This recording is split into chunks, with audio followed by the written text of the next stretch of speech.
the fact that he's explaining that on the podium for Stephen A. Smith to react to and for the national media to cut up and just shred our organization about headed into that first preseason game, headed into this year, it's just so obtuse and idiotic. And it just, Ron just like, I don't.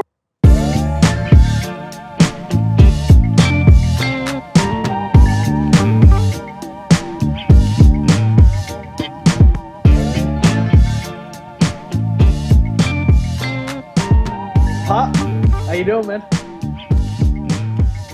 Post-game pod. Loving it. Post-game pod. Ladies and gentlemen, welcome back for another week. If you guys are new here, which honestly most of you are, been growing, channel's been doing great. Don't forget, like, comment, subscribe, and stay tuned. We're doing a little it's preseason for us too, so we're going to give you guys a little bit of a preview of what our regular season game time format looks like. We're going to get into it, break down that Browns preseason game. There's a lot to look at, I think, for both teams, both sides of the ball. A lot of fun stuff to look at and talk about. So I'm going to do a little bit of housekeeping, if that's cool with you, Pop. I'm just going to give the people, let the people in on what we do here because, thank you for everybody. We've grown a lot during the off season, but I know you guys are probably just as sick as we are of talking about roster moves and ownership sales and blah, blah, blah. You guys are here to talk about football, and tell you what, we're making it to football at the 1 minute mark here on my recording. So timestamp guy who's checking in on us, we're going to get into football pretty early. But let me just give you a quick breakdown of how we do things. So we usually just do a quick react to the game, kind of top takeaways a little bit, and then we get into our awards segment. So the most coveted award on the Dom and Pop show is the Sauce Award. That is, you are cooking, you got the sauce. It was a special tradition for us every Sunday, sauce and football as Italian Americans. It's the perfect crossover of our two cultures, right? Football I'll be Sundays making the in sauce America. tomorrow. Love that. Sunday sauce. So the Sauce Award is basically our MVP, best player, guy who had the sauce. And then you get 3 helmet stickers. These are essentially honorable mentions, guys that played really well, showed us things that we liked, maybe made one big play that changed the impact of the game, etc. Then we got to balance things out. With all the good comes the bad, and the bad for us is the kick-outs of the game. You guys are familiar with our kick-outs of the week. You know what that means. For those of you who are very new, kick-outs is kind of like what the heck moment. We'll keep it PG-13. You guys can fill in other 4-letter words there as you like. So kick-outs kind of means that, and it's a moment of the game where you just go, what happened there? Oh, my God. And Lord knows, as Washington football fans, usually pretty stiff competition for this award. There's a lot to get into there. And then generally we kind of wrap it up. That's more or less what we do for our game awards. Pop, did I miss anything, or how you think about that housekeeping segment? Got the people going. I love it. You got it good, man. Now we're at 2 minutes and 45 seconds in, so let's get into some. Gonna get a little up. Let's get into some football. I'm not sure if that guy returned. I don't know. It's all good. Let's get into some football. So, Pop, like I said, we're going to get on our top takeaways first. What did you think, just overall? Give me your quick impressions of the game. Just whatever comes to mind first. Just tell me how you're feeling, and we'll springboard off that. Yeah, I'll go pretty quick. I mean, obviously, what's most important about that game is the first half. I think the second half things kind of slow down a bit, and you got you're not really worried Jake about that. Fromm, and I think it is good that we pulled out the win. It was kind of a very neat moment at the end of the game where Ron Rivera gave the game ball to Josh Harris. But I think, for me, there were 3 key plays of the game, right, that might tip off my vote for Sauce Award that you just love to see out of Sam Howell, right? That 3rd and 6 run where he converts a first down. Yep. The 4th down pass to Turner, right? They go for it on first down and convert. It's a big moment. And then a beautiful ball to Jahan Dotson, probably a more beautiful route by Dotson and catch. But just that ball in terms of how it was thrown on a line, it was a professional football pass. Yep. When's the last time we saw a professional football pass by a Washington quarterback? It was a thing of beauty. So, I was very happy with that. Slow starts again drive me nuts. I thought Scott Turner might have snuck in and stole the headset But it was great seeing, all kidding aside, it was great seeing Hebe calling plays. He really seemed engaged. He got a lot of positive feedback off of that. There weren't any, issues there. So, yeah, generally the slow start. Didn't like seeing the defense get off to that slow start. Um, but Deshaun Watson looked like Deshaun Watson of Looked old. the part, He's a right? tough guy to keep contained. It was good to see a couple of pressures from Chase Young, but that mobile quarterback always causes a problem, and we got one. Yep. I agree. I think overall, a lot of good things to take away from that game. A lot of good things, a lot of bad things too. It's a very yin and yang kind of situation for me. I think Ashburn syndrome, as I'm rocking on my t-shirt, I think is running absolutely rampant right now. I think I got a little bit of a scratchy throat. I think I'm feeling I might be coming down with it too. Um, I agree with you on a lot of things he said there. I think in general the pass rush looked a little ineffective with the first team, which is concerning for me. I think the defensive line got off to a very slow start there. Yes, a lot of good pressures on Watson, but a lot of escapability he's got there, a lot of ability to kind of get out of the pocket. I wonder how much of this is our defensive line being bad versus Deshaun Watson being really good, and we're just not prepared to see Deshaun Watson be good again yet. But in I'm general, I not was worried about the D disappointed. line. I mean, it's disappointing that they came out slow, but I'm not worried about Yeah, that. I was very disappointed by the slow start there, but you got to figure these guys getting comfortable, whatever, preseason. Offensively, I think a big takeaway was that third drive. You saw Bieniemy adjust the game plan kind of right away. He starts moving the pocket around to support Howell. I also saw he starts the drive off running the ball twice in a row. He was very kind of pass happy on the first two drives, and I understand. We know Brian Robinson can run the football, right? We don't need to necessarily give him all the reps. We want to see how Sam's doing in these different situations. But you could tell that third drive was kind of like a let's buckle down. And the first drive, we were moving. The first Yep. drive was good. Bates had that horrible drop. That was just, you want to talk about, I think that was Sam's best throw of the day to Bates. Horrible drop. You figure Bates racks that, he's probably got another 10 yards up the field. I mean, there was nobody around him. And that's another big takeaway for me from the Bieniemy side of things. Guys are running wide open. Wide open. I mean, Dotson didn't have anybody within 5 yards of him on that catch. Guys are just running wide open. It's making it easy for Howell. Howell's delivering the ball, getting the ball out quick. Obviously, biggest concerns are offensive line right now, right? That's our biggest worry. But we can kind of get into that a little bit more. That's kind of general takes. Let's get a little more specific here. But a Springboard into couple our of big awards. moments there, right? So just to note some things, obviously I think we've said it 17-15 win. So they get the W, 10 play, 80-yard drive on that third series, which was great. And Love to then see that, it. defense bent but didn't break, right? Got the fourth down stop on the Yep. goal line with some, pretty big plays there. You got to love the rookie sticking his nose in there and making that tackle. And then Montez Sweat makes a great play on fourth down. So, Yep. some big moments there. Yeah, definitely. The goal line stand was huge. That was very kind of we've seen that out of that defense a lot. They're really good down in the goal line situations, even though sometimes between the 20s it'd be a little bit more questionable. But yeah, that goal line stand was a big moment. You saw Montez Sweat get his name called. You saw Emmanuel Forbes get his name called. It was Yep. good overall back there. My boy Percy Butler got a pick a few sequences later. It was kind of one of these interceptions. The ball just floated on out there. It was easy, but good to see him get his name called as well. But what do you say? Speaking of calling names, let's get into these awards, Pop, and then maybe we can springboard from some more in-depth discussions once we kind of get into these awards. I loved Forbes' take after the game, though, about how he wanted to prove that he could tackle. He makes that Definitely. big play, sticks his nose in. Love his attitude there. Really like that guy. Check out his interview. I think it ran on B. Mitchell Finley. Probably ended up on the The Total real Football deal. podcast as well. Really like that guy. He's an impressive young man. Um, that makes me sound old when I say that. Impressive young man. He's only like a couple years younger than me. But anyways, let's get into it.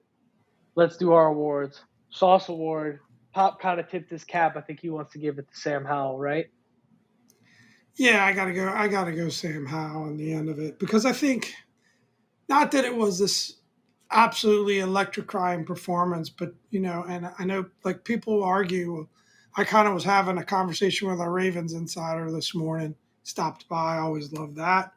And I said, "What? He didn't really make any bad plays, and then he Yeah. kind of got to search for bad plays. Oh, he took the sack, but that's not. Would you rather have him force a throw and not take the sack? Sometimes taking the sack's not the worst thing in the world. And then you're even trying to search and say, well, maybe was the safety his fault because he ran into pressure? I don't put that on him, holding Yeah. play. So I just think the fact that we come out of this game encouraged about Sam Howell is such a win. And, I've got to go Sam Howell, but what do you think? Who do you think the sauce award should go to? I would go Jahan personally, just because that touchdown catch was insane, and that's the play of the game All right, for we got to me dig this out by now. far. But I'm cool with giving it to Sam because I think at the end of the day, you zoom out, look at the numbers, look at the good things that happened. That third down conversion was huge. He was sharp on third down in general.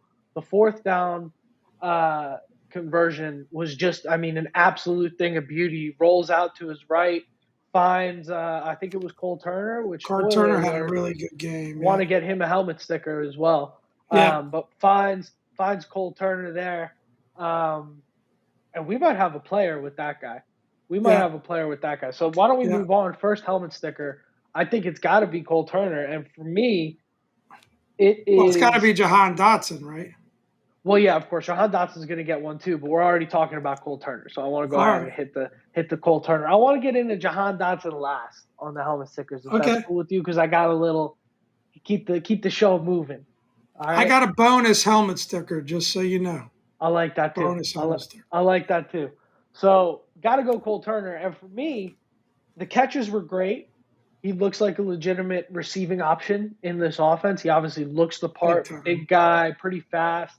Um, but what impressed me the most was him using that big frame to throw some blocks. He was throwing Gotta guys love around that. the field, and that was the big knock on him coming out of college was he's purely a receiving guy, right? And you look at generally our offense like to run the football a lot. That's why a guy like John Bates has a roster spot, right? Because he's a great run blocker. He couldn't catch a cold, but he's a great run blocker. So Cole Turner, if Hands of Cole stone. Turner can nudge old You love Starboys. you some John Bates, don't If you? Cole Turner, John Bates is a good football player, man. It's just always I don't love him getting receiving targets. I don't understand how that happens. He's a good football player. He's your It's bugaboo. But why are we putting that guy in position to catch the foot? Why is John Bates running a 15-yard It's corner route? depth. It's depth. You only have so many tight ends, and Logan Thomas is not playing. So Put Cole Turner out there. Why is John Bates running a 15-yard corner route? That's ridiculous. That's uh, ridiculous. it Anyway, got it's called back by a preseason. holding penny anyway. It's preseason. It's preseason. Uh, no beef with John Bates legitimately. I just don't like him as a receiver. But if Cole Turner can start blocking like that, John Bates might be riding some pine this year, and I'm not mad at that. I'm not mad at that because I'd love to see some Absolutely. production out of Cole Turner. He looked really good last night. Gotta hope he stays healthy. Apparently, he's been showing this in practice. Let's see it translate over 17 games, please. That's the first one. Second helmet sticker. Pop, you Can want to I take can I this make one? can I make a Cole Turner Please, comment? please get in on Cole Turner. No, I agree. I mean, I think Cole Turner was really impressive. I think he's the real deal. I think just got to stay healthy, which you could say about any player. And you talked about it, running open, running wide open. They were getting him open, and he's an Yeah, easy target with his height and size. I think he can produce. And I'll make a bold take. You read about Cole Turner's performance, and they're saying he's second dog to Logan Thomas, but is he really? Could he overtake that top spot as a receiving tight end? But it's going to be great to have two weapons at tight end like those two yeah, guys. yep.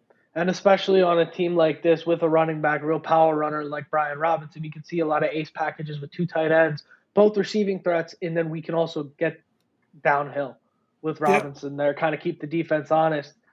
Um, really like that. Pop, who do you want to give a second helmet sticker to? We know Jahan's getting the third one. I'm going to just pass this one off to you. What do you think on that I got second to go helmet sticker? Montez Sweat for that fourth down stop, right? I Not mean, it's mad at tough. that. I'm thinking of a defensive player to give it to, and the first team defense was only in for one snap. I thought Chase Yeah, flashed a bit in terms of some of the pressures, but he wasn't able to close the deal. But that fourth down stop was a thing of beauty. So I yeah. go Montez Sweat. Yep. Yeah, I gotta agree with you there. Montez Sweat looked good. He looked explosive, looked himself. Um, Still concerns overall about just a slow start from that defensive line. I don't know That'd be all right. where we're Not going there. I don't worried know if about that was that a scheming defense one issue, bit. but generally, I agree with you. I think typically the defense gets off to a little bit of a slow start. You see them heat up over the course of the season. Um, Third What helmet what sticker. usually happens, I think about it even during the year, right? When you face a player like Deshaun Watson, it takes some time to get settled into the game, and Yeah, and it's the first game of the year playing against a guy like that. You kind of forget your discipline. Even some of the runs that they made was just about not setting the edge properly. Ron talked about that in his presser after the game. So I think it's just first game, first series. They only had the one series in there. Like I said, I'm not worried at all about our defense. I think yeah. defense is not going to be a problem this year. Yeah, I'm with you in general. In general, I'm with you on that. Still would have liked to see them do a little bit better, but maybe that's just the B Mitch in me a little bit here. Um, Sure. but I and in general too with that defense, we are working in that new piece with Mathis as well. So that's something that you kind of have to keep an eye on. And something too, it's preseason. So you're not necessarily going to spy the quarterback because you don't want to be putting licks on the opposing team's quarterback. That's kind of just bad sportsmanship to a degree. I Do know you you want to remember a blitz? Do you remember one blitz last night? That's the thing. You're not going to be Yeah. sending heat. You don't want to give away your blitz packages and your blitz looks. There is a degree of gamesmanship there, and frankly, I think you saw it on the Sam Howell scramble as well. Guys were a little square on him. You just don't want to be smacking I the like that opposing juke quarterback at in the end, preseason. though. That It was looked good. good. He was a little light on his feet, got around the little Mm. ankle tackle, got out of bounds. I like that. I like that. So I think that does play a little bit of a factor as well.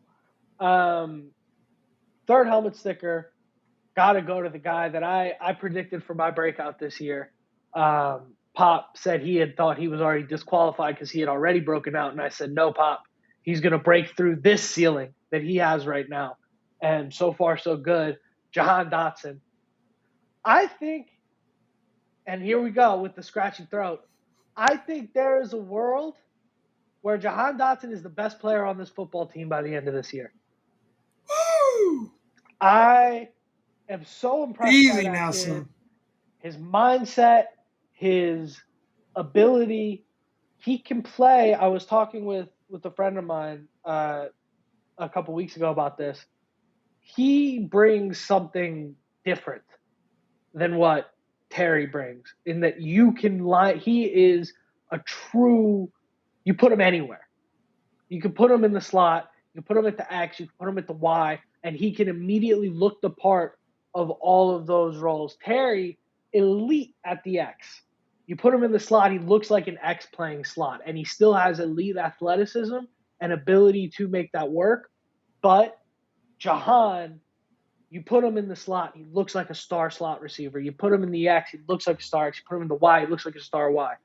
He is He's the real deal. I really, really like this kid. That route that he ran on that touchdown was disgusting. And the ability to make that catch, to get up there. I think the ball was a little high, but to get up there, get the ball, deflect it down, rotate your whole body while tracking that ball, bring it in, break two tackles and score a touchdown. I mean, that's ridiculous. I'm very high on Jahan Dotson this year. Very excited about him. Got to give him the helmet sticker for sure. Okay. What Great else you got player. to say? I think you're What else you got to oversizing a say about? bit to try to say he's going to be better than a Terry McLaurin. But hey, great problem to have. Already said at the beginning of the season, it's like a 1A, 1B Yeah, situation. That's what you want to see. I think you're getting a little ahead of yourself, but looks I like a didn't great say. player. Looks like a great player. Let's run the tape real quick. I didn't say he was gonna be better than Terry McLaurin. I said there is a world. It's a realistic outcome where Jahan looks like the best player on the team this year. A situation where we're arguing about, like, whether Terry's better or Jahan's better or whether, great to be which here, running right? back is the better player is a great problem to have. So I'm not going Great to to be argue. here. I hope you're right. Great to be here. Yeah, because Lord knows Terry's going to produce, right? So if Jahan's better than Terry, we have the best wide receiver duo in the NFL. Let's get into our bottom bets, shall we? Yeah, quick one. So This is a quick take bottom this bets. is a very Builds easy off your bottom bets. sticker. Built off my rant about Jahan Dotson right there. I'm fully bought in. And guys, you want to make fun of me? Check the tape from a year ago when we drafted him. I had no idea who he was, wasn't bought in, but he has made me believe. I'm a believer. I'm on the hype train. And for that, bottom bets, quick take, guys. We'll explain the bottom bets to you next week, or sorry, in the regular season when we really start getting into it. But essentially, it's our betting segment. And for me, absolute smash. Jahan Dotson right now only set for 4.5 touchdowns on the season. You gotta hammer that. Seems like Hammer guaranteed money. I put 4 units on that. Everybody's got a different unit. I put 4 units on that. My units are very small. $4. Sorry, I put 5 units on. I put 5 units on that. No, 4 units. My units are $5. I put 4 units on it. I'll smash Jahan Dotson on that for sure. That is he had 6 last year and he missed a handful of games, 5 or 6. He beat that last year, so I think in this offense it's going to be easy. Pop, you matching me on that? You rolling with me? I might. You might. A little action. Never hurt anybody. So, you asked Pop. What I want to know is you asked Pop put that bet in for you. Is my Venmo account going to get a little jingle? I'll jingle Or are it you right asking me to size you? Oh yeah, no. I'm not asking you to size me nothing. All right. No way. Okay. I'll hit you for that. I take good care of my bookies. Don't worry. I'm a good customer. I know what happens. I'll give you this one for free. Listen, when you play with as your first time bet. I've watched The Sopranos enough. I don't play with loans when it comes to sports betting. We skipped our kickoffs of the game. I think it's pretty quick. Andrew Wiley on that holding penalty in the end zone. Andrew Wiley's performance in general. That's that was where scary. I'm at. I mean, the situation with the offensive line is scary for me. Yeah. And Andrew Wiley was just getting beat like a drum, and they didn't even have all their top defensive players in there. Nick Gates had a penalty and got beat pretty bad on one of the sacks. I mean, it's scary, and I think it's almost by necessity you got to go with Sam Howell, even if he wasn't shown to be the better player, because you got to have a mobile quarterback back there. Yeah. I just feel like all season long we're going to be working around that offensive line. I hope they can get in a rhythm, get settled, get predictable, but it's frustrating as hell that our boost to the offensive line is 2 retreads again this year, just like it was last year. And I hope, I don't mean that as demeaning. I hope those guys show out, get settled in, but it's scary as heck, the situation with the offensive line. I mean, you're hyped on a playoff run after preseason game 1, but I think I'm pulling in the reins a little bit because of that O-line situation. I think it's a real problem. We are going to need – we talk about having elite ability at skill position. We talk about a lot of potential in Sam Howell. We're going to need those things to perform towards the upper level of their ceiling if we're going to get offensive line play like that all year. So rough in general on the offensive line. Really don't like that. The personnel, you look at it and you go, how the hell did this happen?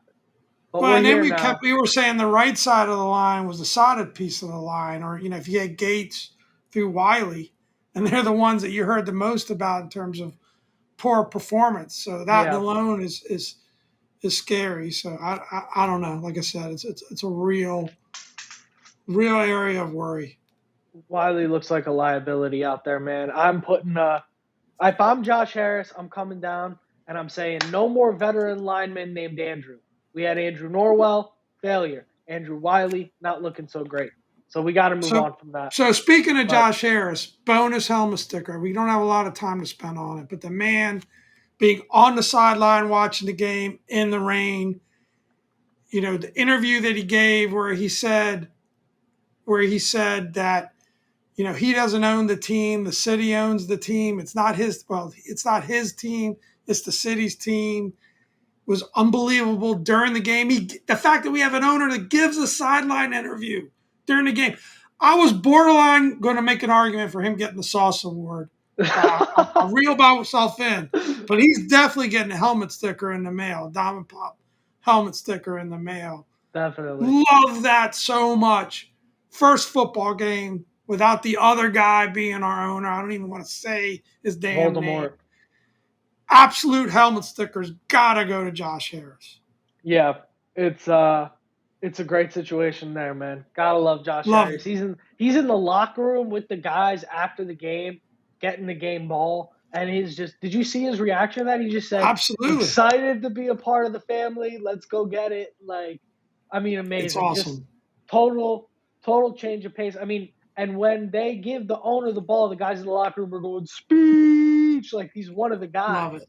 Love it. It's awesome. So I'd say let me set this next section up because I think this is going to be your section, right? And go ahead. We do a once a week pod. We both have day jobs and obligations. We do enjoy that. I hope you all enjoy this. So it's a little bit of a lag on this one, but Ron put his foot in his mouth in a big way. This would be our Kickouts of the Week segment here, and I know Dami wants to go on a little bit of rant. I'm putting 2 minutes on the clock, son. 2 minutes on the clock. This segment's all yours. Give us your take on Ron Rivera's comments with regards to Eric Bieniemy and then having to read an apology letter the next day. Oh, my gosh. It's just idiotic. Idiotic. For everybody pretty much knows the situation at this point. He gets asked, how are the players adjusting to Eric's coaching style? He basically says, some players have had some trouble. They've come to me. They've talked to me about it, whatever. And then the whole world gets lit on fire. If you take what he said in the context of what he said and you look at the procedural element of it, players went to Ron and said, hey, what's up with this new coach? And Ron said, go talk to him. That's good. I'm happy with the way that worked out. The fact that he's explaining that on the podium for Stephen A. Smith to react to and for the national media to cut up and just shred our organization about headed into that first preseason game, headed into this year, it's just so obtuse and idiotic. And Ron I don't know what it is. I don't want to get personally disrespectful. I'm trying to walk that line. But Ron Rivera in the press box is one of the most unpredictable, volatile things I've ever seen. You ask him about Curtis Samuel's hamstring, and it's like he's talking about Area 51. But you ask him about behind closed doors conversation that should be private, that he should be guarded about, and he breaks down he gives you a whole screenplay of what happened. Oh, so-and-so walked into my room and he said, hey, coach, what did you have for breakfast today? And I said this. Come on, what are we doing? What are we doing? It's such a simple answer.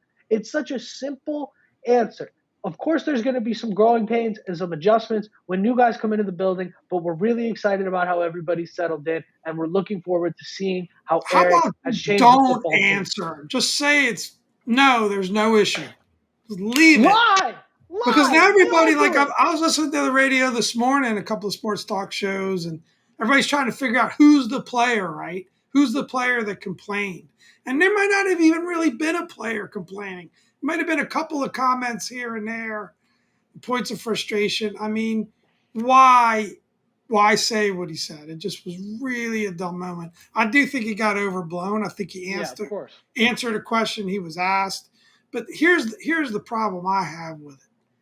It just comes across as a self-preservation move for Ron. Like EB's getting too much of the credit for everything that's happening and the culture and the change and the shift in attitude and the longer practices and the pace. And it's sort of like, oh, well, he's still learning. He's not at the level of me and Jack Del Rio quite yet. Why would you say that? There's so much that could come out of that negatively because the guy's been held back from getting an opportunity as a head coach. Just don't answer.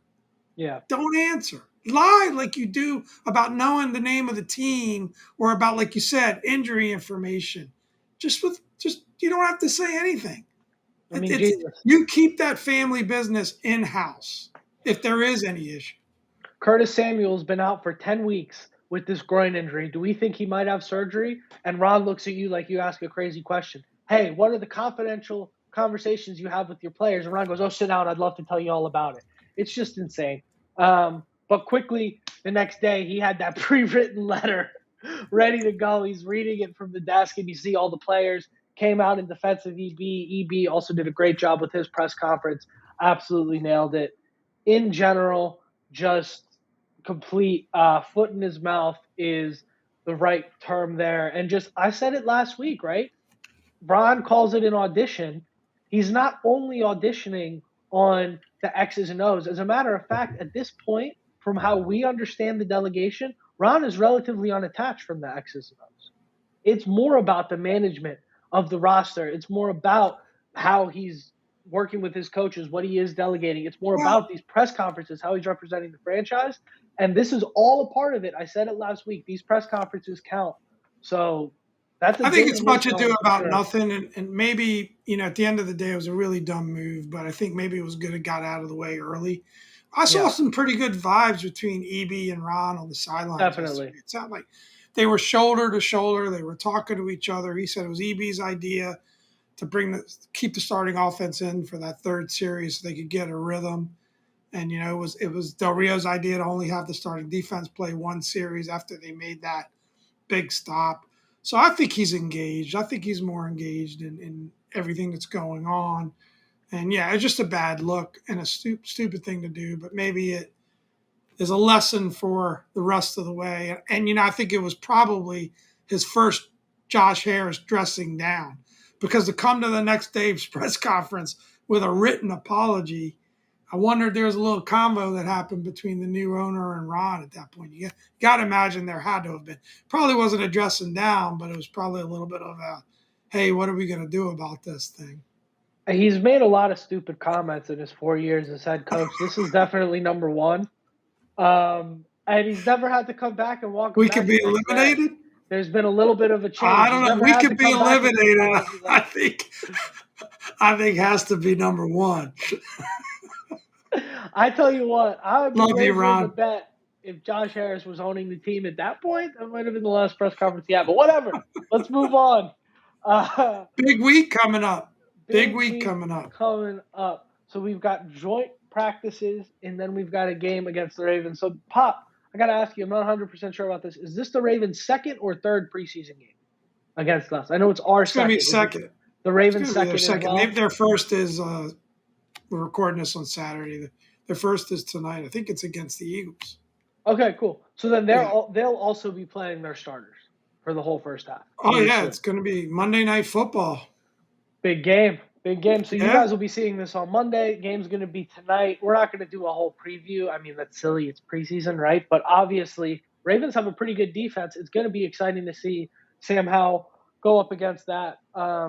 And, all eyes are on Sam Howell in the offense, you got to say. And you wonder, another mobile quarterback in Lamar Jackson, how does this defense, do we find a solution to contain him a little bit better than Deshaun Watson? I think he's a better running talent. Who knows? But they will be having joint practices Tuesday and Wednesday at the Under Armour Performance Center in Owings Mills. And then Monday night game is at FedEx. And then we've got the Bengals 5 days later on Saturday. So you guys will be hearing plenty from us on all that coverage. It's going to be I think good. so. My take on this is going to be the most important portion of the off season, right? This next week, and I think we're going to be hearing so much about the practices. You're going to have ones against ones, and how they perform against the Ravens, who by all accounts is a solid playoff team, maybe even contender, in the AFC. It's going to be great to hear how the team performs against the Ravens, not only in the game. The game is the game, and Ravens always try to win. They treat every preseason game like the Super Bowl. But it'd be great to break that streak. By the way, that would be pretty cool. But Yeah. uh, but the two practices I think are going to be huge. I think this is going to be a super fun week, and I can't wait to, we'll be able to chop it up against the, what happened against the practices in our next pod or what happened in the practices in our next pod, and then preview that Ravens game on Monday night. So I think it's going to be, I think we'll get some good nuggets this week. So I'm really excited to hunker down and listen to all the stuff that's incoming from those practices this week. And I'm glad, super glad. What's your take on the fact that we're having this joint practice? First time Love it. we've done that in such a long time. I mean, it makes so much sense, right? Our neighbors. Harbaugh has a great relationship with Rivera. Super glad they're doing this. Yeah, I love it. And you talk about preparation, preparing for a joint practice, preparing for the season against a unique talent like Lamar Jackson is just I love that, especially when you got a guy like Jalen Hurts in the division. Different styles of runners in terms of Lamar's on the skinnier side, a little shiftier, Jalen a little more powerful, but still similar threat. Good thing to prepare against. Surely we looked quite unprepared against Deshaun Watson in that category. So we'll have a week to get ready for that, which is good. I'm actually psyched to watch the like Eagles Ravens tonight. I think that's going to be good. I mean, I know I'm when this come out on Monday, it would have passed. So, but it's a little psyched to watch that. I think all eyes are definitely going to be on our offensive line, our defensive line, and Sam Howell, to state the obvious. It's going to be interesting to see what goes on with Chase Young here. He only played, I think he only played like 4 snaps or something like that. He got a little stinger and he came out pretty quick. Hopefully he can be healthy, get back to game 2. He just called it a stinger, so he should be okay. Maybe he looked okay. He was doing the Chase Young thing on the sidelines, and I think it's probably one of the biggest news is we did walk away without what appears to be any major injuries, and that's always probably the best thing about his preseason, game. So, yep, and you hope for that to just continue for all 32 teams for the next. We got football, son. We got football. It's gonna be good, guys. Let's wrap this thing up. Without further ado, I've been Dom. This is Pop. And thanks for another great week, guys.